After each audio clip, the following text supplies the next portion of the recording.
அணுகாது. அவர் என் கூட இருக்கிற வரைக்கும் எனக்கு எந்த பொருளாதாரம் அணுகாது. கர்த்தர் நம்மோட இருக்கிறார், அதை எப்படி தெரிஞ்சுக்கிறது? ஆமென். கர்த்தர் என் கூட இருக்கிறார் எப்படி தெரிஞ்சுக்கிறது? எப்படி தெரிஞ்சுக்கிறது? கர்த்தரை பிரசன்னத்துக்கு ஸ்தோத்திரம். ஏசாயா 43:18-19 சொல்ற, முந்தினவைகளை நினைக்க வேண்டாம், பூர்வமானதை சிந்திக்க வேண்டாம், இதோ நான் புதிய காரியங்களை செய்கிறது. இப்பொழுது எல்லாரும் சொல்லுங்க, இப்பொழுது தோற்றும். அதாவது மனாந்தரத்தின் வழிகளையும் அவாந்தர வழிகளிலே ஆறுகளை உண்டு பண்ணுகிறது. மனாந்தரம்னா என்ன? மனாந்தரம்னா என்ன? ஒண்ணுமே இல்லாத இடம். ஆமென். ஆமென். குமுதா கைத்தட்டுங்களா? ஒண்ணுமே இல்லாத இடம். அதாவது ஆங்கில பைபிள்ல தெளிவாக வனாந்தரம்னா டெசர்ட். இது டெசர்ட், வெறும் மண்ணுதான் இருக்கும், வேற ஒண்ணுமே இருக்காது. தண்ணி இருக்காது, ஒண்ணுமே இருக்காது.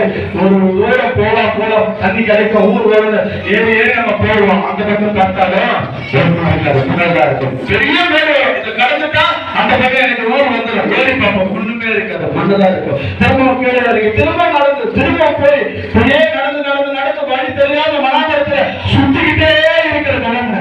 மனாந்தரத்துல நான் உனக்கு வழியை உண்டு பண்ணுகிறேன்னு கர்த்தர் சொல்றாரு. ஆமென். ஆமென். எத்தனை பேர் ஆமென் சொல்றீங்க? கர்த்தர் பேசுறதுக்கு ஸ்தோத்திரம். அதாவது அவர் என் கூட இருக்கிறார்னா எனக்கு எப்படி தெரியும்னா, ஒரே ஒரு விஷயம், அவர் என் கூட இருந்தா வேற யாரும் கூட இருக்க மாட்டாங்க. ஆமென். அவர் என் கூட இருந்தா என்ன பண்றாரு? முதல்ல தனிமைப்படுத்தப்பட்டுள்ளார். ஆமென். என் உலக பிரகாரமான காரியங்கள் என்ன அதுக்கு மேல தொடாம இருக்குது. அவர் கூட இருக்கும் போது என்ன அந்த உலகத்தின் காரியத்திலிருந்து செப்பரேட் பண்றாரு, தனிமைப்படுத்துறாரு. தனிமைப்படுத்தி அவருடைய வசனங்களால என்ன நினைக்கிறார். ஆமென். ஆமென். தனிமைப்படுத்துறாருன்னா எப்படி? எல்லாத்தையும் விட்டுட்டு போய் நம்ம ஆபிரகாம் எப்படி விட்டுறாரு? தனியா எல்லாத்தையும் விட்டுட்டு நீ என்ன பண்ணு? தனியா வா. ஆமென். தனியா வந்து தனியா கொண்டு வந்து தனியா வா, நான் உன்னை நடத்துவேன், நான் உன்னை பாதுகாப்பேன், நான் உன்னை பேர் சொல்லி அழைத்த தேவன், நான் உன்னை கொண்டு போய் நடத்துவேன். தனியா. ஆமென். தனியான என்ன? கர்த்தரோடு வருவது. வேதத்தில் தனிமையாக இருக்கிறது, நான் கர்த்தரோடு பயணிக்கிறேன். கர்த்தர் தெளிவா சொல்றாரு, தனிமையான ஒரே வார்த்தை தான் எக்ஸப்ட் ஒரு மனைவி மாத்திரம்தான். ஆமென். அதனால உன் மனைவிக்கு மாத்திரம்தான் உனக்கு நான் பர்மிஷன்.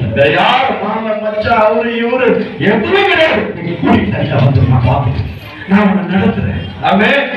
அவர் சொல்ற வார்த்தை இதுதான். கர்த்தர் தனிமையா கொண்டு வர போது என்ன நடக்குன்னா, என்ன எடுத்து பார்க்கிறோமோ அது திடீர்னு ஒரு காரியம் மாறும், திடீர்னு எதிர்பார்ப்புகள் மாறும். நீங்க யாக்கோபை பாருங்க, அவனோட வாழ்க்கையில என்ன பண்றாரு? தனியா கொண்டு வந்து தனித்து விட்டுட்டார். அன்பான மனைவி, பிள்ளைகள், ஆடு மாடு, ஐஸ்வர்யம் எல்லாமே அவருக்கு கிடைச்சது. ஆனா அவங்க தொடக்கம் பாத்தீங்கன்னா, நீ முதல்ல என்ன பண்ணு, அவன் தாயும் தகப்பனுமே சேர்ந்து நீ முதல்ல கிட்ட இருந்து தனியா போயிடுப்பா, என் கூட வேண்டாம், நீ போயிடு. நல்ல சிறுவன் அவங்க அப்பா, அவன் தாய் அவன் ஊட்டி வளர்த்தாங்க, அவன் தூக்கி வளர்க்கறதுக்கு தாதிமார்கள் இருந்தாங்க, எல்லாம் இருந்தோம். அவனோட காரியம் எப்படி இருந்தது? நீ தனியா போய் கர்த்தர் நடத்தலாம். அவன் தனியா போனான். தாய் எல்லாம் சொல்றான், என் தகப்பனும் என் தாயும் என்னை கைவிட்டாலும் கர்த்தர் என்னை சேர்த்துக் கொள்வார். நம்ம தமிழகத்தில் தகப்பனும் என் தாயும் கைவிட்டாலும், நீங்க ஆங்கிலத்தில் பாத்தீங்கன்னா என் தகப்பனும் என் தாயும் என்னை கைவிட்டார்கள். கைவிட்டுட்டாங்க, ஒண்ணுமே தனியா நிக்கிறேன். என்னோட அடுத்த ஸ்டெப்புக்கு என்னால மூவ் பண்ண முடியல, தனியா நிக்கிறேன். தனியா இருக்கும் போது கர்த்தர் நடத்துறாரு. அதாவது நாங்க முந்தினவை நினைக்காத, பூர்வமானதை சிந்திக்காதனால என்ன அர்த்தம்? உனக்கு அபூர்வமானதை உன்னை கொடுக்க போறாரு. பூர்வமானதை சிந்திக்காத, அபூர்வமானது. நீ எல்லாரும் இருக்கிற மாதிரியே கேட்டா நான் என்ன பண்ணுவேன்? நம்ம அநேக நேரங்கள்ல நம்ம கர்த்தரை ஜெபிக்கிறோம், கர்த்தர் சாலமோனை போல பிள்ளைகளுக்கு ஆதரவு. சாலமோனிலும் பெரியவரும் கூட இருக்கிறப்பா, நீ எங்கிட்ட கேள்வி, சாலமோன் கொண்டாடுறத கேட்கிற நம்ம பழகாது. ஆனா எல்லா நேரத்திலையும் நம்ம கர்த்தரை விட்டுட்டு அவங்கள மாதிரி என்னை கொண்டு வந்து நிறுத்துக்காட்டது. ஒரு 2 சென்ட் ஒரு சின்ன கூட ஓட்டு மாதிரி ஒரு சின்ன வீட்டை கொண்டு வந்து தாங்கிறாங்க. பிள்ளையா கேட்கிறா, அடிமையா கேட்டாரு, பிள்ளையா கேடு, ஒரு 10 சென்ட்ல வீடு கேடு, ஒரு 10 சென்ட்ல எடுக்க கட்டி அதை வைக்கிற மாதிரி நான் தரேன். ஏன்? நான் உன் தகப்பன், நான் என்னுடையது. வானத்தை பூமியை சிருஷ்டித்த கர்த்தர் நான். ஆமென். நான் இந்த பெரிய ஆமென் சொல்லியிருக்கேன். ஆமென். அதாவது எதிர்பாராததை செய்யறதுதான் கர்த்தரோட வேலை. அதாவது புதிய உடன்படிக்கைனா என்ன? ஒரு விஷயமே கிடையாது. பழமையானது பழமையாவே மாத்திட்டார். அதுதான் புதிய உடன்படிக்கை. பூர்வமானதை சிந்திக்காதப்பா, உனக்கு நானு புதுசா கொடுத்தேன். அதுதான் புதிய உடன்படிக்கை. இப்போ பூர்வத்துல இஸ்ரவேலுக்கு எல்லாருக்கும் சொன்னாங்க இது பண்ற அதை பண்றேன்னு. ஆனா கடைசியா புதிய உடன்படிக்கை என்ன சொல்றாரு? நானே வந்துட்டேன் உங்ககிட்ட. ஆமென். பூர்வத்துல என்ன பண்ணாங்க? ஆசாரிப்பு கூட எடுத்துக்கோமா நுழையவே முடியாது. இப்ப என்ன பண்ற? நான் முன்னே ஆசாரி நான் மாற்றி வச்சிருக்கிறேன். ஆமென். நான் முன்ன ஆசாரி பார்க்கவே முடியாது. இப்ப பலிபீடத்துக்குள்ள போய் நிற்கிறேன். ஆமென். ஆமென் சொல்லுங்க. பலிபீடத்துல நிறுத்துவது அபூர்வமான காரியம். ஆமென். ஒண்ணுமே இல்லாத எனக்கு வந்தால அருள் கிடையாது, படிப்பு கிடையாது, ஞானம் கிடையாது, எதுவுமே கிடையாது, எதுவுமே தேவையில்லை. உனக்குள்ள நான் மாத்திரம் இருக்கா போதும், நீ தயாராக. ஆமென். ஆமென். நான் சிந்திக்கிறதா அப்படியே சிந்திக்கிறேன். என்ன?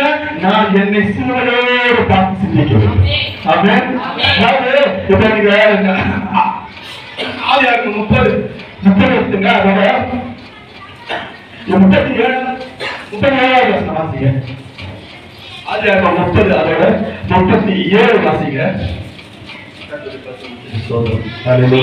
பின்பு யாக்கோபு பச்சையாய் இருக்கிற புன்னை வாதுமை அர்னோன் என்னும் மரங்களின் கொப்புகளை வெட்டி இடையிலேயே வெண்மை தோன்றும்படி பண்ணையை முடித்து. ஆமென். நான் குறித்த கொப்புகளை ஆடுகள் தண்ணீர் குடிக்க வரும் கால்வாய்களிலும் தொட்டிகளிலும் ஆடுகளுக்கு எதிராக போட்டு வைப்பார். ஆடுகள் தண்ணீர் குடிக்க வரும்போது பொழிவதுண்டு. அதாவது யாக்கோபு என்ன பண்றாரு? மாமனார்ட்ட போய் கேக்குறாரு, இதெல்லாம் என்ன பண்ற? நான் ஏன் சம்பளமா எடுத்துக்கிட்டா? இவ்வளவு நாள் கிட்ட கஷ்டப்பட்டேன், நான் உன் சம்பளமா எடுத்துக்கிறேன். இல்லப்பா, உனக்கு நான் சம்பளம் தரேன். அது எப்படி இருக்கணும்? இந்த மாதிரி நிறத்தோட, கலப்பு நிறத்தோட இருக்கணும். இந்த மாதிரி இருக்கணும். அப்படி இருந்தா தான் நான் உனக்கு அதை சம்பளமா கொடுக்க முடியும். அப்ப யாக்கோபு ஒரு விஷயம் பண்றான். வெட்டி அந்த கிளைகளை உரிச்சு பக்கம் தெரியுற மாதிரி தண்ணியில போட்டு வைக்கிறான். ஆடு என்ன பண்ணுது? தண்ணி குடிக்க வருது. தண்ணி குடிக்க வரும்போது ஆடு இணை சேருது. அப்போ எதுக்காக இது இப்படி போட்டா? எதுக்காக இப்படி இணை சேருதுல காரியம் நடக்குதுல? ஒரு விஷயம் மாத்திரம் சொல்லிட்டு முடிக்கிறேன். நல்லா கேளுங்க. அந்த இலைய தண்ணி குடிக்க வர ஆடு என்ன பண்ணுது? அந்த இலைகளை கிளைகளை பார்க்குது. பார்த்துட்டு என்ன தெரியுது? தண்ணி குடிக்கும் போது தண்ணியில நம்ம பார்த்தா நம்ம என்ன தெரியும்? இப்ப தண்ணியில நீங்க பாக்குறீங்க, யார் தெரியுவாங்க தண்ணியில?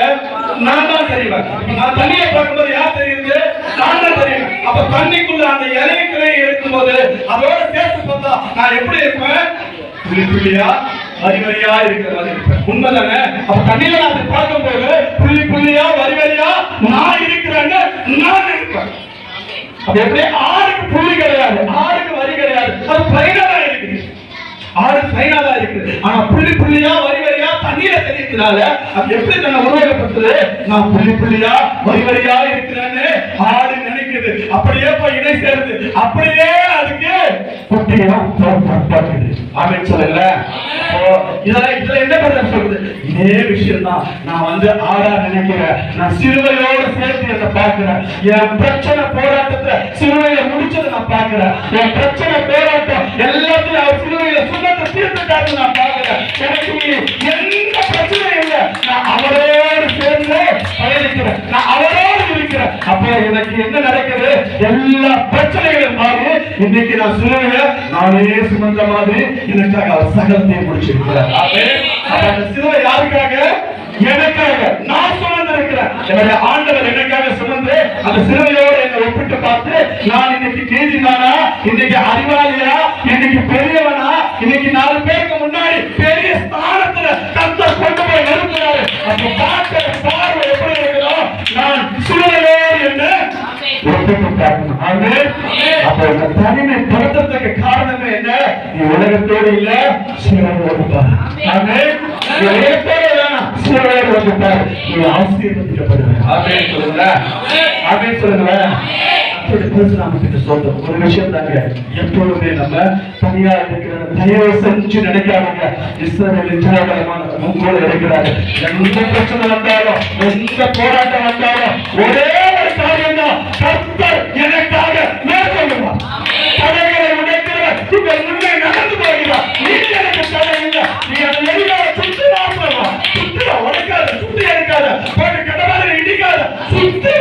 எரிய வரும்.